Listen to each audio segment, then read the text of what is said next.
മോളെ ഇന്ന് സ്കൂളിൽ പോയില്ലേ? ക്ലാസ്സിലായിരുന്നു മാമ. മോളെ പോലെ ഒരു കുഞ്ഞ് എനിക്കുണ്ട്, പക്ഷെ ആളിച്ചിരി ചെറുതാണ്. ആ ഷാനു കഴിഞ്ഞാ കഴിഞ്ഞ സാറേ. അപ്പൊ എത്ര ഇന്നത്തെ? അത് സാർ തന്നാ മതി. ആ സാറേ, ആ സൈക്കിളില്ലേ അപ്പുറത്ത് കിടക്കണത്, ആ പുല്ലേരി കിടക്കണത്, അത് വേണ്ടെങ്കിൽ ഞാൻ എടുത്തോട്ടെ? അത് കഴിഞ്ഞ ആഴ്ച ആക്രിക്കാരൊന്ന് നോക്കിയിരുന്നടാ, അത് അവരൊരു 1000 രൂപ പറഞ്ഞ്, ഞാൻ കൊടുത്തില്ല.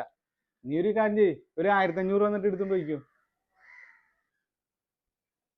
എന്നാ ഞാൻ പോട്ടെ സാറേ, പൈസ റെഡിയാക്കിയിട്ട് 2 ദിവസം കഴിഞ്ഞിട്ട് വരാം. ആടാ എന്നാ ശരി, എന്നാ നീ വന്നാ മതി. എന്തിനാണ് അച്ഛാ മാമനോട് ആ സൈക്കിളിന് 1500 രൂപ പറഞ്ഞേ? 1500 രൂപ ഉണ്ടാക്കാൻ ആ മാമൻ എത്ര ദിവസം കഷ്ടപ്പെടണം? എന്നെ പോലെ ഒരു മോള ആ മാമന്റെ വീട്ടിലുണ്ടെന്നല്ലേ പറഞ്ഞത്. നമുക്കത് അങ്ങോട്ട് കൊടുത്തേക്ക അച്ഛാ. കൊടുക്ക. ഷാനു, നീ പോകുമ്പോ സൈക്കിൾ ഒന്നും എടുക്കാൻ നിൽക്കരുതിട്ടാ. നീ ഒരു കാര്യം ചെയ്യ്, വൈകിട്ട് കൊച്ചിനെ കൊണ്ട് സൈക്കിൾ ഷോപ്പിലേക്ക് വാ.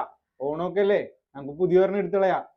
ഓണത്തുമ്പി പാടു ഓരോ രാഗം